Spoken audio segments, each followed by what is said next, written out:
falando sobre isso, sobre o porquê desse preconceito. E aí, se você vai falar nisso também no café, só para o papo cafezinho, né? Porque você já falou disso. Para mim, quando você fala em consequência, me parece muita coisa do behaviorismo. Tipo assim, é um reforço. Mas é. Mas acho que você está falando mais do que isso. Ou não? Não. Vou contar por quê. Pode contar em on também, se quiser. Não, vou contar em on. Não vou contar em on. Porque não, eu já abri o microfone, já está valendo. Tá, porque isso... Eu não peguei. Tá, então vou esperar você... Porque essa é uma coisa muito, muito, muito importante mesmo.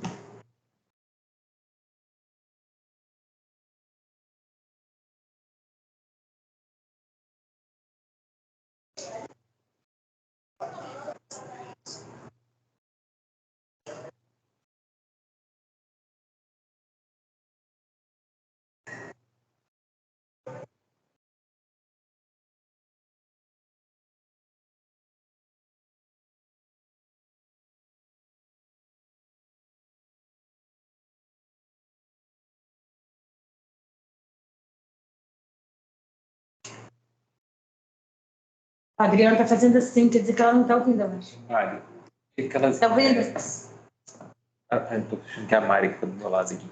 Deu uma parada, pessoal. É porque o Clarence fez uma pergunta e saiu. Esse é o nosso bom e velho posicionamento.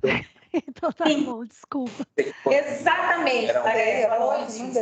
É muito importante. Eu fiz uma edição naquilo que eu tinha falado, mas era uma bobagem lá. Não sei se vai entrar, viu? Bom, Raquel, podemos continuar. Gente, então, Clarence quer fazer a pergunta de novo? Ou eu... Posso fazer. Então, gente, quando eu não peguei a primeira parte da nosso encontro com a Raquel, mas quando eu vejo essa questão das consequências, eu que fiz psicologia há 3 décadas atrás, na FRJ, para mim, e lá a gente tinha muito esse preconceito com o behaviorismo. E quando eu vejo falar em consequências, me parece muito aquela discussão lá do Skinner, de condicionamento operante, enfim. E aí eu não sei como é que você se apropria dessa discussão do behaviorismo e o que você vai além do behaviorismo quando você traz essas discussão de consequências para pensar política pública. É uma pergunta excelente. Eu estava com medo e com vontade que ela aparecesse. Por quê? É um dos motivos pelos quais eu acho que esse tipo de intervenção está demorando, apesar de eu achar que está muito na hora, tanto para acontecer. Por quê? Eu acho que tem alguns motivos. O primeiro deles é o seguinte: uma coisa é ciência, outra coisa é teoria. O behaviorismo radical é uma filosofia da ciência que foi fundada pelo Skinner. Em 1945, ele publicou o artigo seminal onde dá o nome de behaviorismo radical. E aí uma coisa é a parte teórica, outra coisa é a parte empírica, experimental. Experimentos, eles não são completamente teóricos, mas aquela coisa, você pode chamar de qualquer nome, tá? Quer jogar alguma coisa.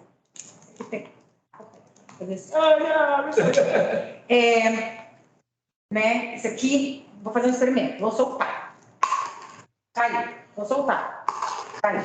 Aí, todo mundo já sabe que esse aqui pode, toda vez que soltar vai cair.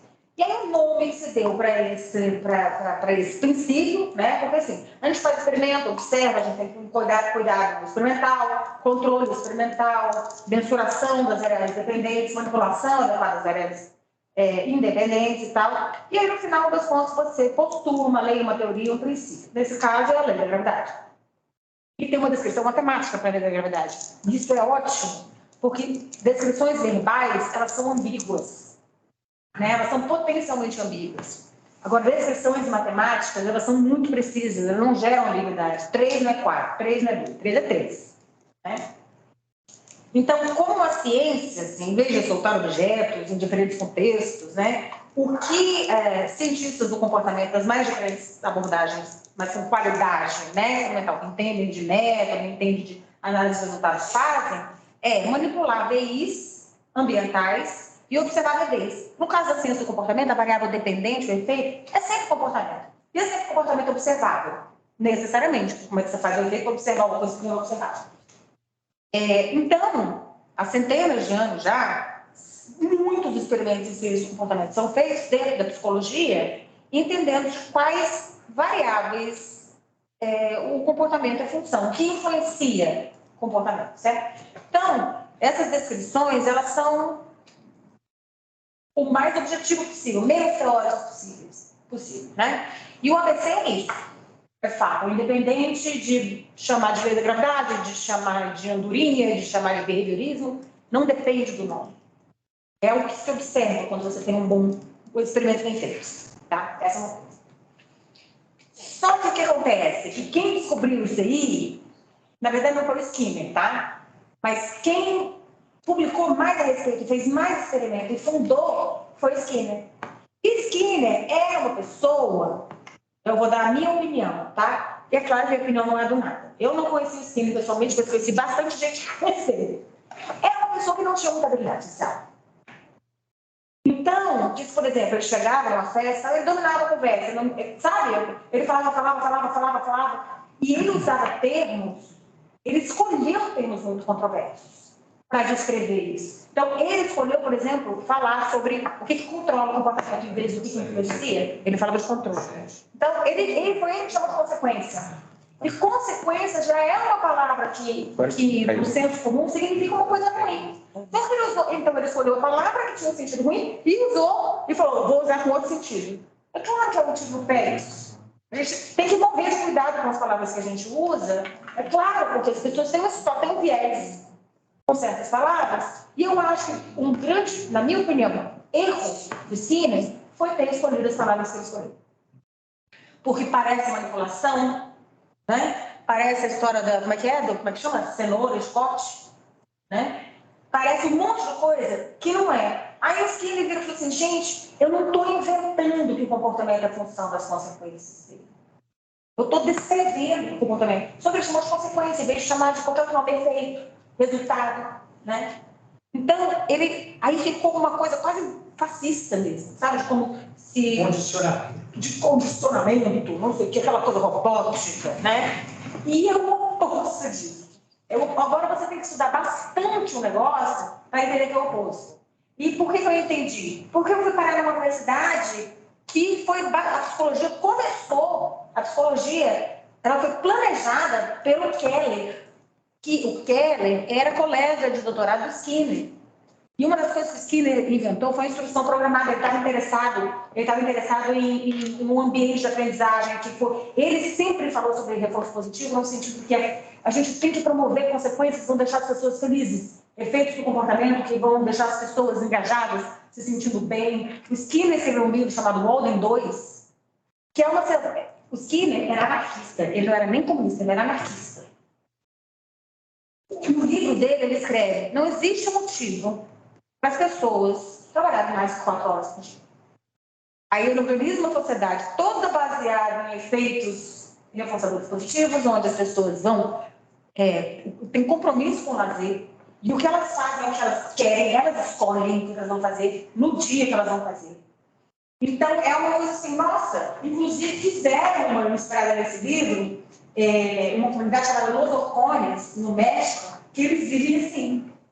Eles viriam assim, de acordo com esse preceito. Então, eu acho que o primeiro motivo, Skinner escolheu as palavras erradas. Segundo motivo, grande motivo, talvez por ele ter escolhido essas palavras que ele escolheu, o behaviorismo se transformou no espantalho da psicologia. Essa teoria do espantalho é o seguinte, uma das estratégias que certos impostores intelectuais usam é denegrir os outros para parecer melhor. E o behaviorismo, porque o Skinner fundou usando a tecnologia que ele usou, era um alvo muito fácil. Até hoje é um alvo muito fácil. Então você vê, por exemplo, na educação, né, em faculdade de educação, tem livros escritos, livro texto da sala de aula, dizendo que behaviorismo acha que as pessoas têm que ser manipuladas, que as pessoas são robôs, que elas não, né? Toda uma coisa horrorosa, que é o oposto do que o behaviorismo é. Só que o Skinner escolheu as palavras que fazem parecer que o behaviorismo é isso. Então, o behaviorismo é uma filosofia, a filosofia que embasa a análise do comportamento, que entende o comportamento como função de antecedentes e consequências amplamente definidos, né? Não é o aqui e agora, mas é amplamente definido, e é uma filosofia linda, que tem muito a ver, por exemplo, com o budismo, a filosofia do budismo, porque entende que nós somos processos.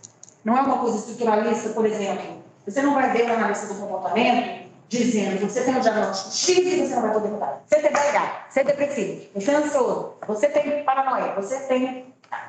Nós estamos, nós não somos. Então, a nossa história produz os nossos vieses, produz o nosso contexto. E o que a gente faz depende desse contexto e dos resultados que você faz. Então, é a única abordagem que possibilita mesmo transformação social, porque ela não entende como estrutura, a pessoa é má. Então, é a vez, por exemplo, se você pensar em termos filosóficos, meritocracia não bate com a meritocracia.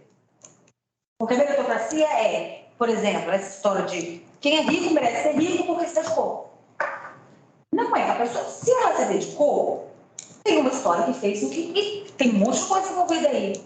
Gênero, raça, né? Um monte de variáveis históricas que fazem com que a gente seja quem a gente é. Então, você entendendo isso e você mudando, porque a gente faz pra gente mesmo. Você pode mudar, a gente faz isso, né, com a estratégia, vamos dizer, autocontrole, por exemplo. Você pode tentar se comportar de uma forma mais saudável, que seja melhor para você, que seja melhor para os outros, né, que produza mais felicidade, saúde, etc., que é uma coisa que eticamente não são discutíveis, né, como coisas a se almejar. E o behaviorismo é uma das únicas perspectivas na filosofia que realmente permite transformação. Então, esses antecedentes são entendidos no sentido amplo, que pega desde o que você falou, gênero, raça, pega educação, cultura, genética, vai lá para trás. Né? Isso. Que nem o Sapolsky, né? Você conhece o Sapolsky? Não. O homem Sapolsky, que tem um livro chamado Behavior. Ele vai pegando cada camada, em comportamento específico, e quais são os antecedentes, desde a questão de ativação, do estímulo do neurotransmissor, hormonal, emocional, educacional, cultural, filogenético, e vai indo assim, num zoom out, até o início de tudo. Isso para falar de um comportamento específico. Sim. É muito legal. Assim. Nessa linha do espantalho, né? O espantalho também que aparece é esse da tábula rasa. Todo mundo na psicologia, né? Na psicologia, concorda tudo o que você falou, né? O veio com um espantalho lá. Mas a história de que o ser humano não tem nenhuma restrição. Eu posso moldar, como se fosse uma massa amorfa que você pode da forma que você quiser. Que é mais o Watson. Isso! Né? Exatamente. Mas aí você está falando aqui que o behaviorismo considera, então, essa filosofia, né? Eu nunca ouvi falar tão bem do behaviorismo que você está falando agora. Eu conheço. Eu estou querendo ler o Watson. Foi muito legal. Enfim. E isso, eu fui apresentar o espantalho dele, a gente falei disso. Mas então, qual é essa pulo do gato aí da tábula rasa para uma filosofia behaviorista que pensa nos antecedentes de uma forma ampla? Maravilha. É um caos. É um caos que vai, assim, muito... Eu vou tentar reduzir, mas, assim, uma das matérias que eu dou é questões conceituais para usar a filosofia. Tem vários cálculos, né? Tem muita história, aí você vai na história, né, do desenvolvimento da ciência psicológica. Então, o que acontece? O Watson, ele trabalhava na Johns Hopkins University. Então, muito bem conceituado, e era um cara, um ótimo cientista. Ele publicou o Manifesto Behaviorista, conhecido como Manifesto Behaviorista, em 1913. E nele ele falava o seguinte: a gente tem que olhar para coisas observáveis, basicamente. Então, se a gente fica dizendo, por exemplo, que eventos mentais causam eventos comportamentais, você vai se deparar com um problema metafísico, que é como é que um evento que não é natural influencia o comportamento do evento natural. O que é um evento que não é natural? Não está no espaço, não está no tempo. Não é observável, em princípio, jamais será observável. Em outras palavras, é inventado. essa arena mental, quando não tem nenhuma âncora, vamos dizer assim, no cérebro, alguma coisa que seja fenômeno natural, ela é uma invenção. Então, é um absurdo. E nesse sentido, quando você atribui comportamento a esse tipo de evento, isso é uma fase pré-científica, não é ciência. Porque a ciência lida com, para você fazer experimento, você observar, tem que existir. Né? Então, é a mesma coisa de eu dizer, em termos lógicos, a mesma qualidade de eu dizer que a fadiga do dente me premiou com o dinheiro que eu botei o dente embaixo de você. É a mesma coisa de fadiga do dente, Papai Noel, Coelhinho da Páscoa, mesma coisa. São explicações sobrenaturais. Isso não cabe na ciência. É outro tipo de conhecimento. Faz parte de conhecimento místico, religioso, etc. Não cabe no conhecimento científico. Então foi isso que o Watson falou. Vamos nos ater a experimentos. Né? Só que o que aconteceu com o Watson foi que, em 1925, se descobriu que ele tinha um caso maluco, chamado Rosalind. E ele era casado, e a gente está falando de uma sociedade mega conservadora, que é a americana, nos anos 20. Então ele foi expulso de Johns Hopkins. Ele casou com a Rosalind e virou um marqueteiro maluco. Então aquela citação dele, que você pode ser analisada, dos 12 bebês, me dê 12 bebês, transformar em um advogado, um assassino, um médico, um indígena, foi o Watson Hopkins. Então, possivelmente, a gente fala, provavelmente ele se revoltou contra a academia, ele viu o pau da barraca, fala um monte de atrocidade. Tem entrevista da Rosalind dizendo que ele impedia ela de pegar o filho no colo, que ele achava que a criança tinha que crescer sem cuidado, sem carinho, sabe? E aí, o que o espantado faz? Pega esse que é o Watson, depois de 1925. Né? Aí o behaviorismo já era mal falado, pega o Skinner e chama o behaviorismo de radical, porque ele radicalmente nega eventos paranormais na ciência dele, e ele radicalmente entende todo o comportamento como fenômeno natural. E aí, o que acontece? Eu e meu grupo, a gente está há 3 anos, tá? Desde que eu comecei a pensar nisso, tipo, a gente não vai usar o nome behaviorismo, a gente tem medo de usar o nome análise de comportamento, que vai ter alguém na plateia que vai saber que é behaviorismo e vai, invariavelmente, ter escutado coisas muito ruins a respeito. Então, a forma de apresentação, inclusive o pessoal está assistindo muito por isso também, o meu grupo. E tipo assim, e aí, como é que as pessoas vão reagir? Então, será que a gente tem que usar outra palavra? Não usa consequências de efeito?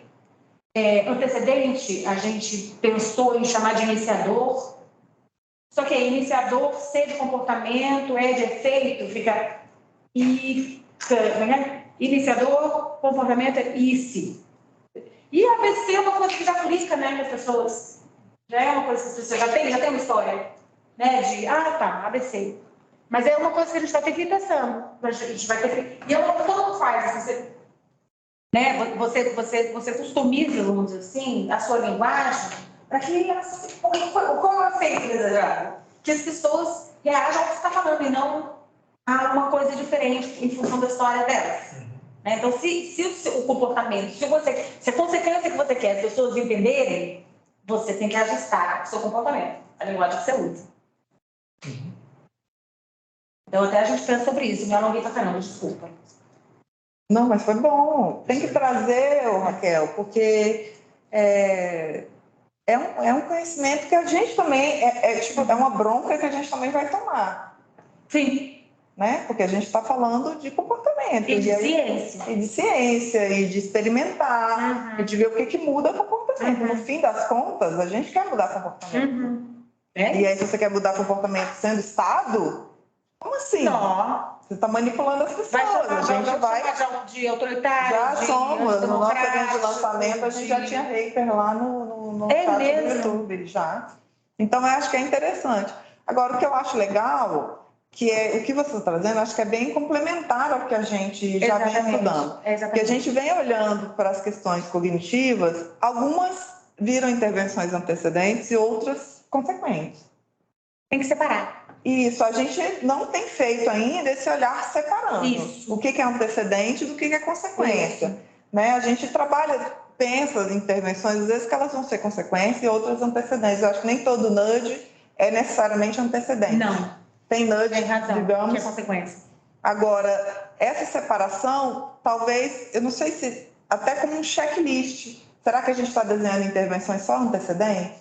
Porque é um grande questionamento que a área tem sofrido, e a gente tem participado de fóruns, o nudge não se perpetua ao longo do tempo, a intervenção dura pouco, ao longo do caminho as pessoas param de adotar aquele comportamento e tal. Talvez porque estejam muito em intervenções antecedentes. Eu tenho certeza absoluta que é por causa disso. Por isso que eu estou entusiasmada. Eu tenho certeza absoluta que é por causa disso. Inclusive, a gente faz o nosso grupo, das conversas que a gente tem, vamos ver esse procedimento e vamos separar o que é antecedente e o que é consequência. Esse nudge aqui é antecedente ou é consequência? Porque aí a gente sabe o que a gente precisa para começar a funcionar, mas o que a gente precisa realmente para manter. E não é ciência de foguete, não é bicho de sete cabeças. Não é difícil fazer. É uma coisa que é difícil no começo, você olha e fala, mas é uma coisa com pouco treino, com pouca experiência, você já faz até, vamos dizer assim, intuitivamente, por hábito, é fácil de aprender. Daí, olha só. Eita, ferro. Agora eu estou olhando o Teams aí para ver se tem pergunta. Tá. Bom, 2 tipos de consequências diferentes. A gente botou uns cérebros aí, porque tem gente que adora cérebro. A gente não liga muito, não. Porque cérebro muda com a nossa experiência. A neuroplasticidade neural já é uma coisa muito bem estabelecida. Mas vamos lá e descrever. Não mudou o slide, gente. Não mudou o slide, só avisando. Não mudou? O slide não, está ainda no operador. Está nesse, ó. Que estranho. É um delay que a gente tem aqui, né? Sempre dá esse delay. Esse atraso é delay. Esse atraso é delay, delay é atraso. É engraçado, aqui no meu computador mudou, Carla, e aí não mudou, né? Aqui não mudou também, não. Não, eu tô olhando aqui no da André, realmente não mudou. Será que perdeu o contato, esse com este? Não, às vezes ele pensa um pouquinho. Se você mudar aí, Aline, vamos parar aí. Para a apresentação e compartilha de novo. Não, você não tá... Porque isso aí, Aline, na sua tela é o que tá aparecendo para eles, né? Se mudar aí. Não, a gente mas não tem muda aqui. É que só você muda controla. Aqui é como se a gente tivesse conectado com eles. Entendi. Estou tentando parar. O próprio tênis, quando a gente deu uma pausa. Parei. Se atrasa, não adianta, né? À direita ali, aí.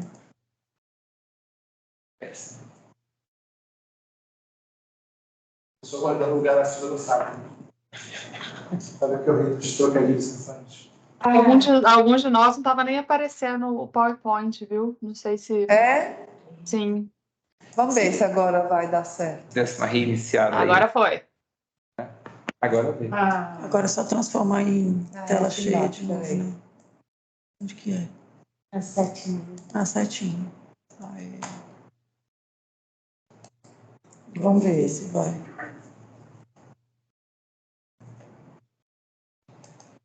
Não tá mudando. Foi, ó. Foi agora? Foi lá, mas aqui no seu não foi. Não foi. Vai. Não tá indo. E agora? Minha sugestão é usar a tela cheia. Ao invés de tentar projetar diretamente a apresentação, compartilha a tela inteira. Tem razão. Deixa a apresentação aberta e vai mudando ela no dedo. Assim, né? Tá com delay. Pra gente ainda não mudou. Não mudou, não. Que coisa. Nossa, gente, que coisa. Acho que tem que parar de compartilhar. Isso não vai fazer nenhuma diferença, não. Não parou de compartilhar. Algum tilt. Você tirou e Onde que está a compartilhou de novo? apresentação? Aí no chat também, né? As pessoas podem abrir e ir acompanhando pela apresentação, gente. Acho que vai ter que ser o jeito. Então, Quer que eu tente compartilhar aqui? Eu vou parar aqui, a Andréa compartilha e vai trocando. Deixa eu abrir aqui. É até bom que ela consegue ficar vendo as pessoas. Mas tem como postar o link de novo? Posso então, enquanto a gente vai resolver ali, só uma perguntinha também? Tem alguma mão levantada? Ainda não, né? Quando a Maria estava falando que a gente não tem visto ainda tanto as consequências, a gente não está analisando isso. Quando a gente pensa uma intervenção bem típica lá, uma norma social que aumenta a arrecadação lá de impostos. A gente vê um agregado, mas o número tal de pessoas, né, a gente mede quantas pessoas a mais passou a pagar o imposto. Então a gente vê uma consequência no agregado, mas a gente não está conseguindo também enxergar bem a consequência para as pessoas. A gente vê o efeito geral, mas não o que a pessoa fez isso. Não sei se você explicar direito qual é o ponto. Você pode me dar um exemplo? Tentando pegar esse da norma, né? A gente vê que as pessoas pagaram mais impostos. Chegamos. Não foi a consequência da intervenção, mas não foi a consequência para a pessoa. Não sei se ela sofreu ou ficou feliz com isso. Se ela ficou feliz de estar agora sim faz parte do grupo, ou sofreu, não estava, e aí, eu não sei o que aconteceu com ela. E qual foi a intervenção? A intervenção foi enviar uma cartinha dizendo que 9 em cada 10 pessoas pagam os impostos em dia. E eu vejo que aquele grupo lá, 10% a mais de pessoas passou a pagar imposto em dia. Então, é consequência? Dessa consequência que você está falando, acho que não, né? Não me parece, pelo menos. Também não me Então, porque é parece. uma comunicação, né? E aí, isso pode mudar inicialmente o comportamento. Agora, se ele não tem um efeito, se não muda o efeito, você volta aos velhos hábitos. Os velhos hábitos, eles têm efeitos que favorecem esses velhos hábitos. Então, na verdade, a gente tem que tentar entender para aquelas pessoas a consequência para elas. Exato. Não vai agregar o resultado da intervenção. Exato. Esse é o... Você precisa fazer isso vocês, né? Mas você pode, inclusive, fazendo, sei lá, grupo local, ou entrevistando essas pessoas. O que me veio na cabeça assim, um exemplo de psicoterapia comportamental. Você aprende a fazer algumas perguntas para você identificar antecedentes e consequências. Então, por exemplo, a pessoa, vou dar um exemplo bem bom, tá? A pessoa chega lá reclamando do relacionamento dela porque o namorado é muito ciumento, eu amo essa pessoa, eu quero ficar com essa pessoa, mas o ciúme é insuportável, está dando agressão, não sei. Então, qual é o tipo de pergunta que um analista de comportamento, nem um terapeuta faria? Em que situações essa pessoa agressiva? Me dá um exemplo. Então, em que situações você está perguntando sobre antecedente? E aí, sobre consequência, uma boa dica é como você se sente quando isso acontece. E outra pergunta, que você está fazendo isso para conseguir uma coisa boa ou para fugir de uma coisa ruim? Porque se ela está fazendo para fugir de uma coisa ruim, ela não é bom, é controle agressivo. Se ela está fazendo porque é bom, porque tem resultados positivos, efeitos bons, é isso que a gente quer. Agora, grande parte das coisas que a gente faz na vida é para fugir de coisa ruim. Então, por exemplo, se você acorda de manhã cedo, não necessariamente porque você está, oba, né, meu dia. É porque se você não fizer isso, você vai perder. Você vai perder salário, você vai perder, você vai ganhar bronca, você vai, né? Então, o que a gente quer é aumentar, ampliar o repertório de comportamentos que são mantidos por resultados bons, né? E aí, esse tipo de pergunta pode ser feita para essas pessoas. Tá? Você está pagando imposto para fugir de uma coisa ruim ou é porque isso te faz? Como é que você se sente? Adoro, gente. Imposto, me dá até um arrepio. Maurício está com a mão levantada. Oi, Maurício. Oi, Raquel, tudo bom? Tudo bom? Essa discussão é interessante porque, assim, a gente tem até quando a gente pega a definição de reforço, né? Reforço positivo é aquilo que aumenta a frequência do comportamento, né? Ou algo assim, não sei se será isso. Então... Você é casado com uma analista do comportamento, hein? Pois é. Então, muitas vezes o foco da medida de impacto de uma intervenção é se esse comportamento aumentou ou não. Então... quando a gente está falando dessa história do imposto, né? Então, eu fiz uma intervenção. Antes, a taxa de entrega do imposto era X. Depois da intervenção, passou a ser X mais tanto. Então, a intervenção funcionou. E aí a tendência é a gente, a gente não, né? O gestor, por exemplo, focar nesse comportamento. Se eu mantiver a intervenção, as taxas de entrega continuam, então a gente supõe que seja em função da intervenção e que as pessoas estejam entregando. Se elas estão fazendo isso com medo de uma punição ou porque elas estão se sentindo melhor entregando mais cedo, acaba ficando dentro da nuvem cinza, né? Assim, coisas que a gente não sabe, né? Então, essa discussão ela é interessante porque às vezes uma intervenção pode funcionar, mas não pelo que a gente acha que aconteceu, né? Ou por outras variáveis que podem estar acontecendo, né? E aí você buscar entender essas consequências no nosso caso, para os cidadãos, né, pode dar uma ideia melhor do porquê ela está dando certo, né? Até porque ela pode não dar certo depois, né? Então, eu estava até conversando com a Carla no chat sobre isso, né? Porque quando a gente pensa em avaliar o impacto da intervenção nos frameworks que a gente tem estudado, o foco é sempre assim, olha, eu tenho um comportamento-alvo que eu quero incentivar. Então, eu vou medir se ele está funcionando ou não. Se ele está... Se está acontecendo com maior frequência, as pessoas estão passando a fazer isso depois da intervenção, mas é interessante também a gente tentar compreender essa questão do porquê, né? Que eu acho que entra um pouco nessa ideia das consequências, né? Não só o comportamento está aumentando, mas está aumentando e as pessoas estão se sentindo melhores, estão se sentindo mais aliviadas porque estão entregando mais cedo e não tem essa cobrança. Isso ajuda a gente, inclusive, a propor novas intervenções no momento em que aquela que a gente propôs, porventura, parar de funcionar, vamos dizer assim, né? Maravilhoso. E sabe o que isso me lembrou, Maurício? O trabalho da Roberta Freitas Lemos, que você conhece, né, Mária? Vocês conhecem a Roberta? É uma TPS. Ela vinha para... Ela é. Não veio. Isso. A Roberta é uma das minhas pessoas favoritas. Ela agora está nos Estados Unidos e ela está trabalhando com manejo de contingência.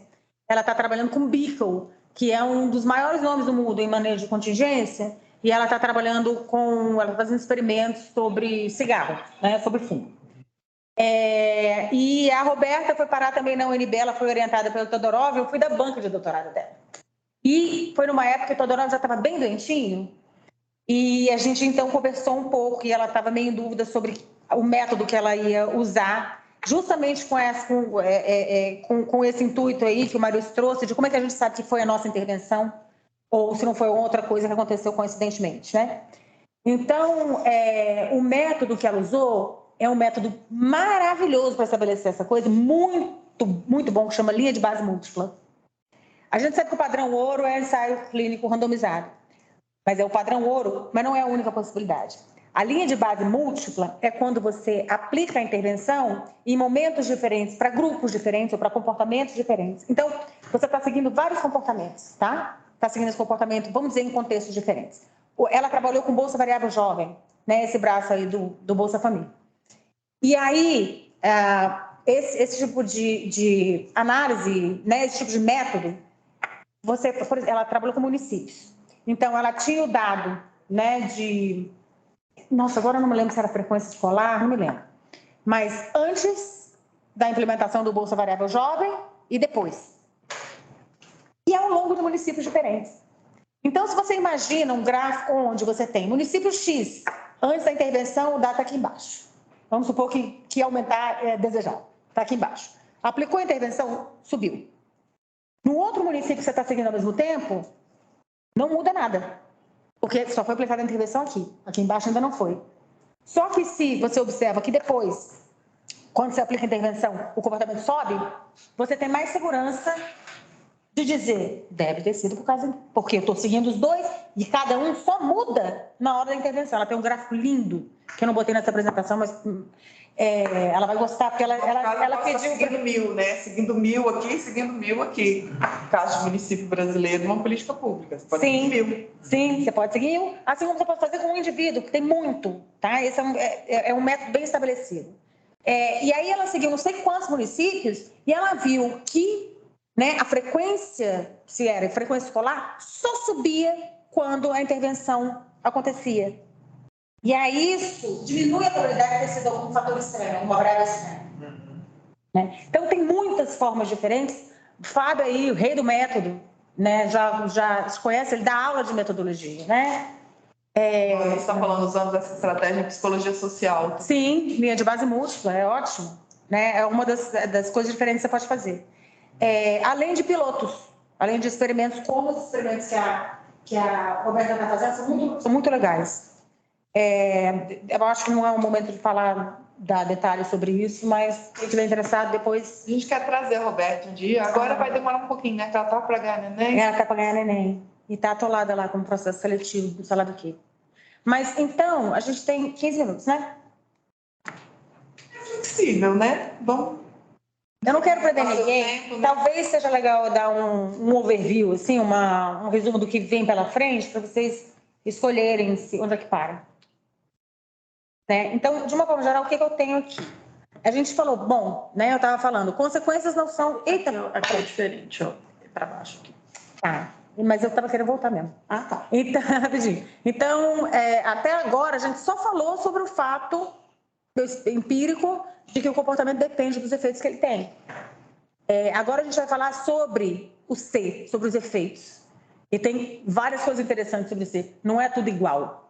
Não é qualquer consequência, qualquer efeito que vai afetar. Vai afetar seu comportamento. Então, o primeiro fato sobre consequências é que elas têm efeitos diferentes. Existem consequências que são desencorajadoras, que diminuem a probabilidade do comportamento acontecer. E geralmente são coisas que as pessoas não gostam e coisas que as pessoas não querem. Se quiser saber, tiver interesse em saber quais são os efeitos cerebrais que tem, está muito ligado à ativação neural na amígdala, né, que é uma estrutura cerebral aí profunda do cérebro réptil e que está relacionado com estresse, dor, ansiedade, etc. Só para saber as bases neurais disso, não me importe. Existem também efeitos encorajadores do comportamento. Esses efeitos são consequências que aumentam a probabilidade de você fazer aquilo ali. São coisas geralmente que as pessoas gostam e valorizam. E se você quiser saber, também existe ativação no núcleo accumbente relacionado à dopamina, né? E isso, enfim, para a gente é apenas uma curiosidade. Beleza, agora essa parte aqui, vou ficar um pouquinho aqui. São consequências na prática. A gente vai ver que existem 4 tipos de relação, né, Maurício?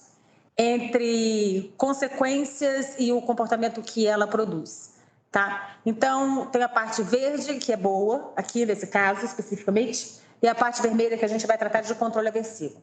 Eu não vou ficar aqui agora, mas só para vocês saberem, né? Que existem consequências que aumentam a probabilidade do comportamento ou que diminuem quando essas consequências são aplicadas ou quando elas são removidas. Quais são alguns efeitos de vigiar e punir quando você usa controle aversivo do comportamento e você pode aumentar comportamento, manter comportamento por controle aversivo? Por exemplo, eu pago o imposto senão uma série de complicações vão acontecer. E você também tem a história que é verdade, que gentileza gera gentileza. Quanto mais encorajadores positivos a gente usa, melhor, né? Por vários motivos diferentes. Viu, Mari? Aprende isso. Tá acabando com o meu marido pistola para manter o comportamento de vocês. Ela vai ganhar um chocolate quem seguir todos os acordos da tia Marinal. Chocolate não é necessariamente repor. E aí tá, cada um vai dizer o que gosta, o doce preferido, vai ganhar o doce preferido, se manter os acordinhos da tia Marinal. O gráfico da estrelinha. Vou botar um gráfico. Quem está cumprindo os acordos e vou dar as estrelinhas. É só zoeira interna. É só eu percebi que é piada interna. Daí, gente, ainda tem bastante coisa. Olha, consequências têm pesos diferentes, dependendo do tempo, da importância e da probabilidade delas.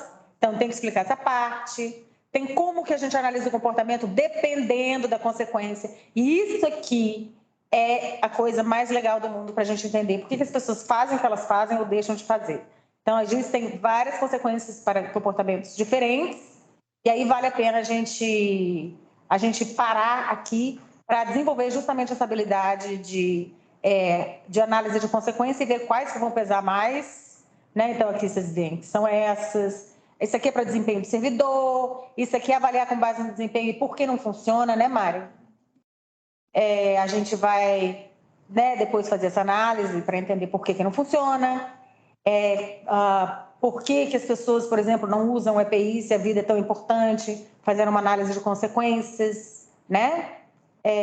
Com relação a tempo, importância e probabilidade. Quando você trabalha sem EPI, lavar as mãos inadequadamente, por exemplo, médicos e enfermeiros passando Covid e superbactéria. Por que as pessoas muitas vezes não lavam as mãos adequadamente? Também fazendo essa análise de consequência a gente percebe. E aí entendendo por que tantas iniciativas são jogadas ao vento. Primeiro, porque focam apenas em objetivos estratégicos e indicadores. Muitas vezes você tem, sei lá, pessoal, tem grandes empresas de consultoria super famosas, como Accenture, Bain, McKinsey, coaching, funciona menos ainda. Então, é porque elas estabelecem aonde você precisa chegar, estabelecem todo o procedimento, todos os processos, mudam TI, memorando e não sei o que e tal, mas eles não chegam no que as pessoas têm que fazer.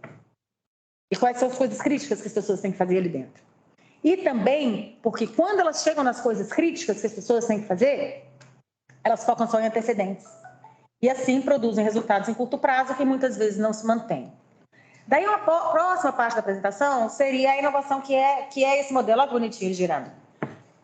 Um modelo analítico comportamental para transformação social que tem 3... Estou falando rápido, né? Para transformação social que tem 3 passos. Então, já isso aqui também já dá pano para manga.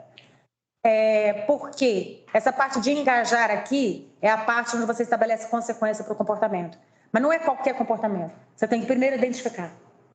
Porque a gente tem que escolher nossas batalhas. Senão a gente joga recurso para tudo quanto é lado, não acerta em nada. Né? E fica desesperado, depois com crise de ansiedade, e tem muita coisa para mudar e você não consegue nem começar a ver onde começar. Né? Então, esse modelo aí é exatamente a adaptação do CLG, onde eu trabalhei. Vou dar uma sugestão.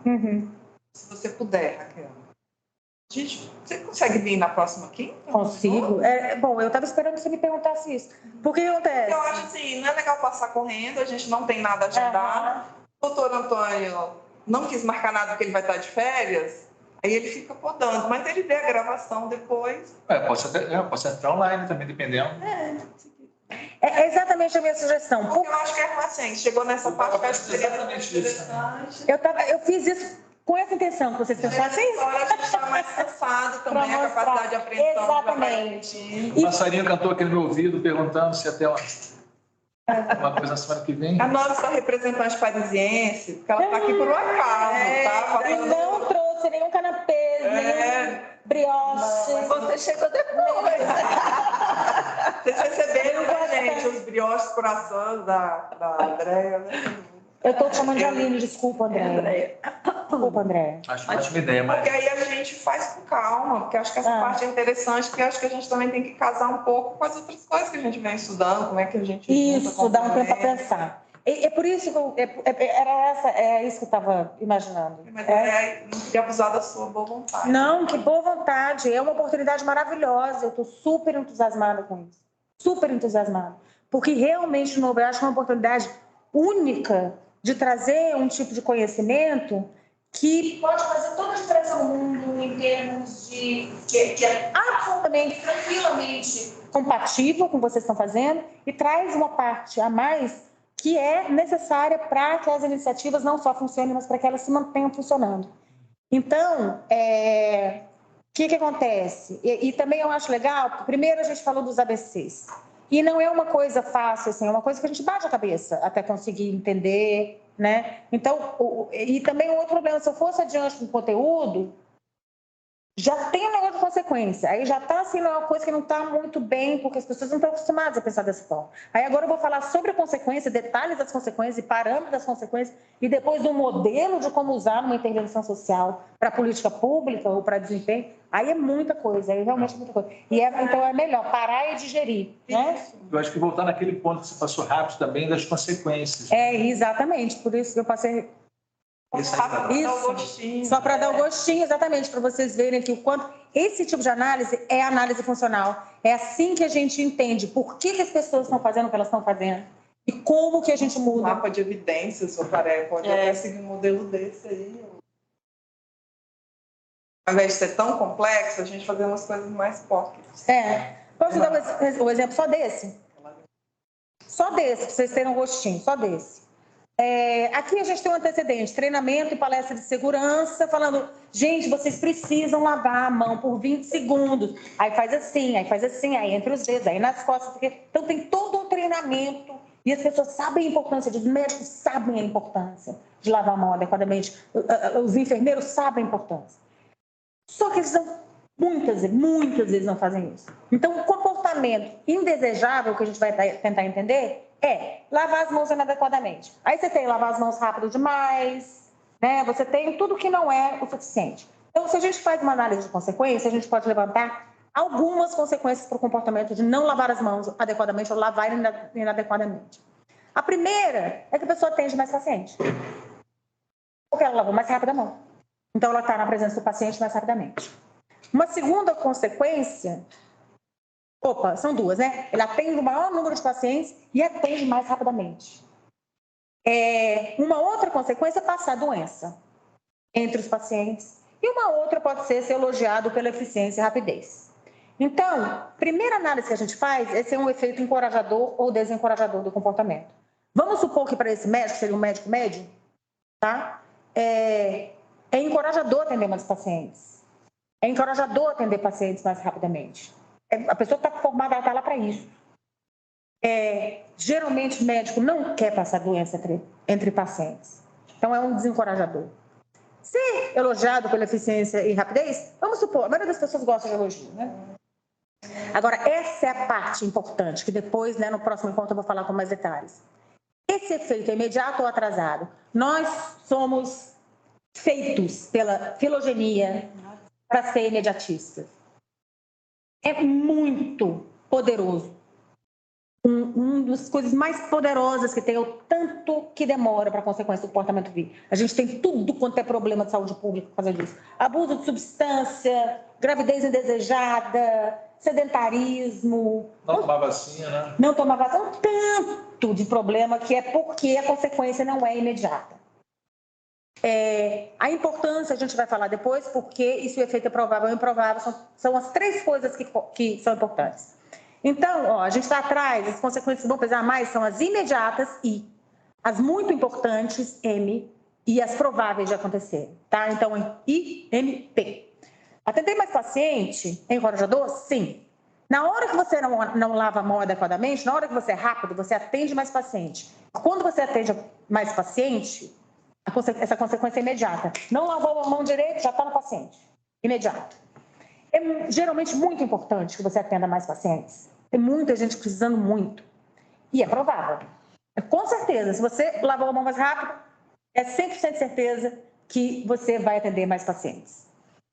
Atender mais rapidamente, mesma coisa, IMP. Você atende mais pacientes. Lavou estranho a mão, imediatamente se atende mais gente. Isso é muito importante, geralmente, e é provável. Você tem um desencorajador, que é passar a doença entre pacientes. É um efeito atrasado, você não sabe nem se foi você, porque não dá para ver bactéria e vírus. Geralmente, é muito importante para a pessoa. Agora, não é 100% de certeza que se você não lavou a mão direito, naquela hora é a hora que você vai passar. Muito bom isso. Não é sensacional esse negócio. E ser elogiado. Geralmente é efeito atrasado, nem sempre você é elogiado. E para o médico, vamos dizer, que ele realmente engajado em atender mais gente, é pouco importante. O que vai acontecer?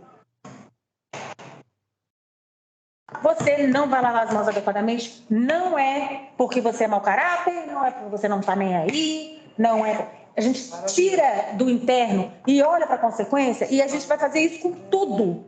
É por isso que as coisas acontecem. Eu vou na minha palestra falar, gente, a Raquel Alola. Não sou eu, não. Não sou eu, não. É a ciência. Respeitar a ordem de inscrições aqui, eu quero falar. Esse é o tipo de análise. Aí o que você faz? Você não quer que isso aconteça? Adicione encorajador para o comportamento incompatível, que seja imediato, provável e importante. Aí, criatividade. Raquel, a gente tem um esforço muito grande aqui de tentar trazer teoria para aplicação prática em política pública. Então, assim, pegar uma coisa que é mais complexa e alguma coisa se aplicar no dia a dia. Isso aqui já é uma coisa super aplicável, né? Eu já imagino isso como um template que a gente pode usar para começar a discutir com os nossos parceiros por que aquele comportamento inadequado está acontecendo.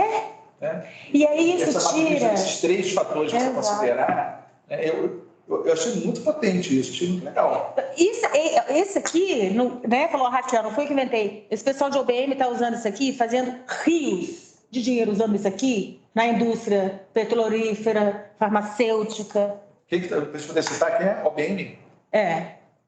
Mas o problema não é o OBM. Só que quem pegou isso? Porque surgiu nos Estados Unidos. Né? Numa sociedade que é neoliberal, nos Estados Unidos não tem esquerda, só tem direitas. E eu estou falando no sentido de um reforçador para o seu comportamento sem igualdade social.